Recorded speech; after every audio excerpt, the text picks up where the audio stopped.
Hey, this is Sheldon Primus with OSHA Compliance Help. And what I'm going to do today is I'm going to do a brief presentation on what it takes to be compliant with OSHA, the Occupational Safety and Health Administration, for the pest management sector. This is a presentation that I put together before for a large pest management association in Florida. However, I'm going to adapt it, shorten it, so it's only going to be a brief 5 to 6 minute presentation for you, but I'll give you the basics so that you'll know exactly where to go and then how to help yourself be compliant with the regulatory agency. I will tell you that it is not a sound studio. It is a home office. Therefore, you may have some background noise, but that's okay. The information is still relevant for you, and we'll make sure that I can edit out as much of the background noise as I can. So let's move on. A little bit about myself. So I'm the owner of a OSHA Compliance Help, like I mentioned, and my other company is called Utility Compliance Inc., and I do service the utility sector, mostly the water and wastewater sector. I am a certified occupational safety specialist, and that is COSS, C-O-S-S. I'm a trainer for the COSS program. I'm also an authorized trainer for general industry and construction for the 10 and 30-hour OSHA outreach programs. And I am a safety consultant as well. This was the agenda that we used for that training, and we went through all this. It was a nice module type training, went to a few different locations and brought this training. So I'm going to do some highlights for you of this program, but you're not going to get everything. The intro to OSHA portion is 2 hours, so we're not even going to get into that, but we will go over several things, and my output here is to make sure that you have all the compliance tips that you need to be able to have a program that is effective for your workers, and then also keep you in compliance with OSHA guidelines and regulations. The intro to OSHA portion, I was just explaining so much about OSHA's jurisdictions, explaining about what a fatality and a catastrophe is. In the eyes of OSHA, if there's one fatality, then you have to contact them within 8 hours. But if there is one hospitalization, one amputation, one loss of eye, that is a catastrophe. Therefore, OSHA says you have to let them know within 24 hours that there was a catastrophe, and you could call their hotline on the OSHA.gov website. If you are near a computer, and obviously you are if you're watching this, you should get a hold of the OSHA Quick Takes, and that is their bi-weekly newsletter, and that will give you all the updates of what's happening with the federal OSHA, and it's a wonderful publication for you. I have found different requirements with the Standard Industrial Classification Code, that's SIC code for the pest control. If you were to look it up, and I do have hyperlinks for each one of these, but I will show you the one that I believe most codes will be that they're watching this video, and that's 7342. So let's go over to 7342 and see where that takes us. So if your company, and I'll zoom in a little bit more, if your output for your company is any of these things here with disinfecting, pest control, and you see the list here, then that is your SIC code. So 7342. It's important to know that code. So let's go back to the presentation, and I will show you another code, another system that is good to know, and that is your North American Industry Classification System Code, NAICS. And that code is a more detailed code for your pest management professionals. I have a hyperlink for these, and in my mind, I'm imagining that most of you will probably be 5, 6, 7, 10. So let's take a closer look at what 5, 6, 7, 10 says. And that one says basically about the same thing that you would see here in this coding. but it's a little bit more detailed system. So I will close this one out, and let's go to the next section here. This is what makes it important to know your SIC code. Once you get your SIC code and your NAICS code, then you can look it up on the OSHA's website, and you can find the frequently cited standards for your code. And I looked that up. I did a screenshot for you. So the frequently cited standard for your code 561710, it says that most of the citations here, you have a maintenance, safeguarding, for the exit routes. Basically, exit routes were blocked, and that's in your 1910. 1910 is the general industry standard book, and it looks like OSHA did one inspection here, and then they had 2 citations from that one inspection for $1,300. And if you go down a little further, you've got 1 inspection, 1 citation for medical services. And that providing medical services gave a citation, and that citation was $7,000. Therefore, it's very important that you provide medical services and first aid. And then on the very bottom, you see this OSHA Act General Duty paragraph, and that is a 5A1. And that means that you as the employer have a right, or not more than have a right, you have a responsibility to make sure that all your workers are protected from a harmful environment, from any known or suspected hazard, that you have to make sure you protect your workers from that. So that is your 5A1.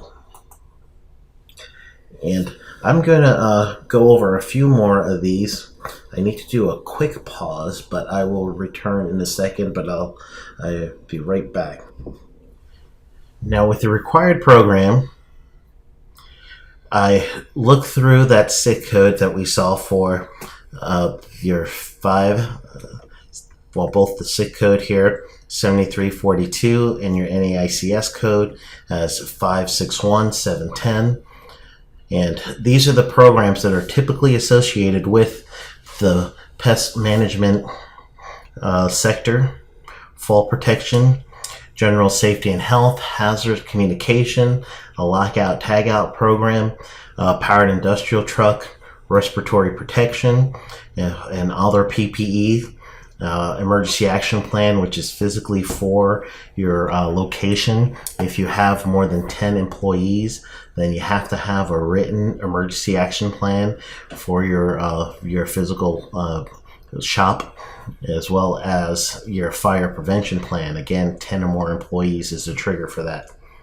So if you look through these citations here, and each one of those citations can kind of give you an idea of what kind of programs you should have.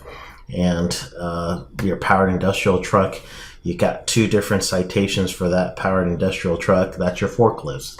If you're using forklifts on your facility, then you should have everyone in compliance with that standard, and that is your 1910 standard. So let's scoot down.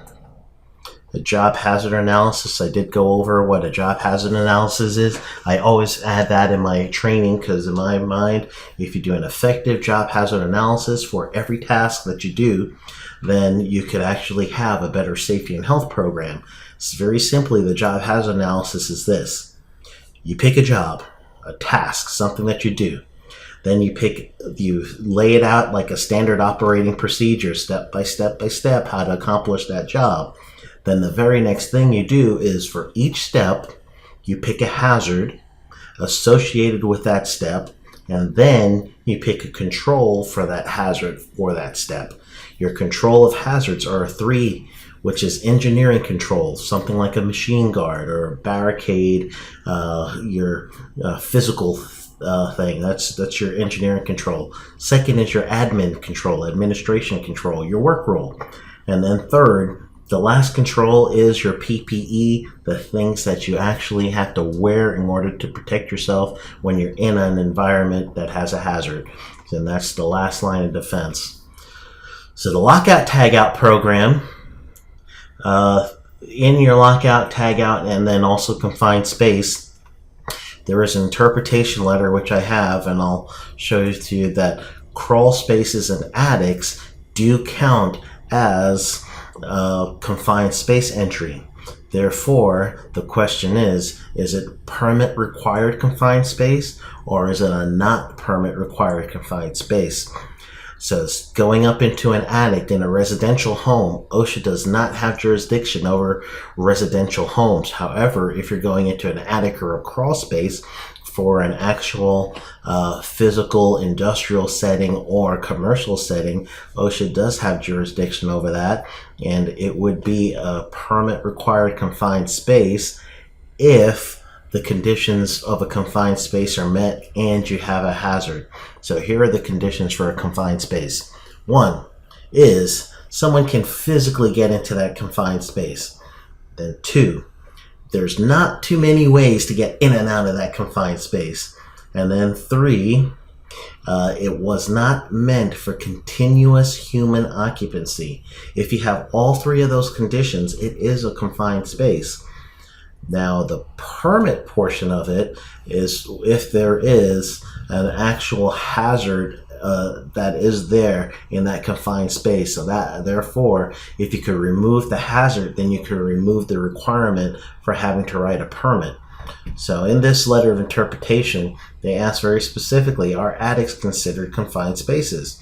And then OSHA says, basically, if it hits the criteria for confined space, it is. However, attic spaces that are determined to be confined spaces should generally fall into the category of non-permit confined spaces because of either natural or mechanical ventilation.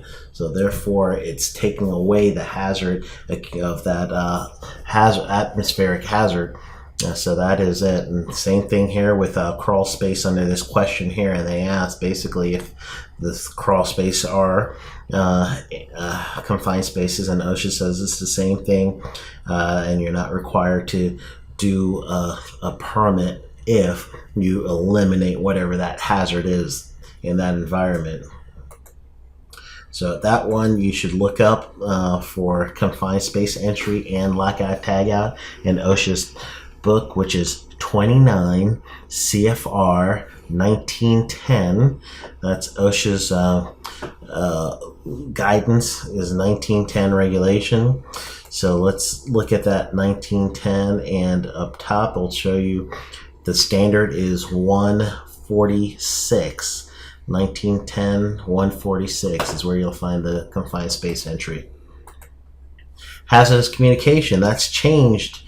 The HAZCOM is 1910 1200 is hazardous communication, and that's a big read. It's a big portion that I can't go over in the time we have here. However, look up 1910 1200 and you'll be able to see that there is new changes. This is the globally harmonized system for classification and labeling of chemicals, which is in short called GHS, and that new GHS system is going to be fully in operation the end of December 2015.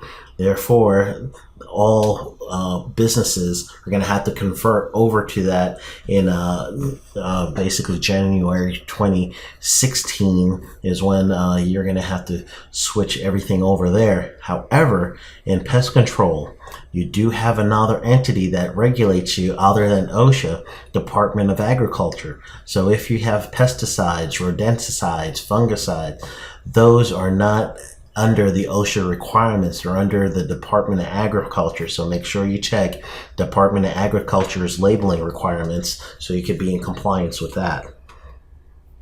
Material handling and PPE, that's a video that I showed from YouTube, but hazardous material and handling hazardous material, it's a lot about awareness and making sure that you are definitely trained to know what you're around, and that's part of the right to know laws too. I'm going to click on what's a hazard assessment form. This is a hazard assessment form that is from the Duke University Safety Institute, and it is a requirement in subpart I in 1910 that you have to have a hazard assessment form. So if you do not have a hazard assessment certificate, therefore you're in violation. So this is a PPE hazard assessment certificate. It's free from Duke University, and this is a fillable PDF form, and it's pointing out what the hazard is, either by job type or location, and then what the person needs to wear to protect themselves from that hazard. So that's where you have all these items, and it must be signed and dated as to who did it, and to make it an official document. One of the big things with PPE for chemical handling is having respiratory protection. Anything that it's inhaled into the body can pose significant damage to the body and the respiratory system, as well as some other areas, lungs, your just brain functions. Any of those things could cause a hazard. So the requirement is, if you have a double strap filtering face piece, that is not a filtering face piece, it is a disposable respirator. That is an N95 respirator. So if you're using a half face cartridge, a full face cartridge, those are obviously respirators. In order to wear that, you have to make sure the worker has not only a medical evaluation, but then an annual fit testing. So there is a annual, it's 1910, 134 Appendix C, gives a little example of what this questionnaire would look like. So I'll show you here what that looks like very briefly. I know we're running out of time, but right here is what that questionnaire looks like. There's some flag questions that they ask if you've had a seizure, diabetes, allergic reaction that interferes with your breathing. All these things are set up, these questions, to see if the person wearing the respirator can be fit to wear a respirator. And then after the medical questionnaire is completed, it's handed to a medical provider who looks it over. And if the medical provider says, nope, something here is a flag and this person cannot wear a respirator, if they are wearing a respirator after that, then the employer can be held liable. So make sure you watch out for that. Part of the training and the fit testing is showing how to wear the respirator itself, how to put it on, how to take it off, how to clean it, all the different functions of the mask. If it's a full, if it's a half, if it's just a disposable respirator, then that training has to be in there. If you do have a voluntary program, you have to make sure that the person who's voluntarily wearing a mask knows exactly what the hazards are, or the limitation of that is, and you have to give them a copy of that Appendix D that you would find in the subpart I, and give them a copy. Make sure you sign off that they received it. These are other procedures. I'll just keep that up for you to see, but I'm not going to go over all these different procedures that involved in a fit test. And these exercise regimens that you have to do is just all to prove that the person is fit to wear the respirator before they go out in the field and they actually wear that respirator, including this rainbow passage that they would have to say that would test it. Emergency action plan, fire prevention plan, I did mention to you. Fall protection is a big one. So I'll end with fall protection because that's a big issue, especially in general industry. It's about to, in my opinion, be switched over general industry to mirror the standard of construction and maritime, where it's going to be more stringent. In fall protection, for pest control, you have fumigation, you have docks, you have several things that you're going to be elevated, therefore the worker must be protected. So if the worker is elevated above 4 feet right now in general industry, that's the general, it's basically what OSHA is looking for, protection for 4 feet. Construction says 6. So if you are in fumigation and you try to say it's infeasible for us to have fall protection because we're going to be tenting where we would anchor off, and that anchor point should be 5,000 pounds of protection per each employee, OSHA says there's so many things out there right now that you could use that will be an alternative to anchoring off to the roof. Therefore, it's not infeasible for you to protect the workers in a fumigation job in the eyes of OSHA.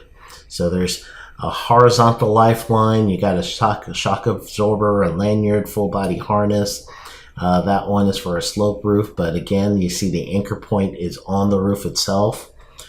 There's an anchor point with a safety belt that's going to restrict the worker from getting to the ends. So therefore, those are things that will probably not work.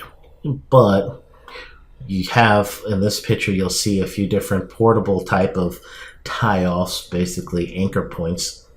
And so that's a portable system. Ladder use is also applicable for this. You have fall protection that you have to look out for. With ladder use, make sure that you observe the maximum load. Make sure the workers are not using or lifting something as they're going up the ladders. Maintain 3 points of contact. And then also for heavy things, it would work better to have a system where mechanically you could lift those things and the worker then could, like a tarp, the worker after the tarp's mechanically lifted to the top of the roof, then they could work their way down. So those are some of the things to go over. I will not go over everything. I'm going to leave my contact information for you here. So if you guys needed to contact me, you can. You got OSHA Compliance Help and Sheldon at OSHAComplianceHelp.com. I'm on Twitter as at OSHA Comp Help. Facebook.com/OSHA Compliance Help. So those are the different ways you can reach me. My number is 888-398-0120, extension 102. So have a great day and thank you for your time. And again, leave a comment under here. So if you could leave a comment, let me know how I did. If you have some more information that you need, then let me know that as well. And I'll see if I can provide it for you. So thank you and have a wonderful day. And I'm really glad my dog didn't bark while we're doing this. So excellent. Bye for now.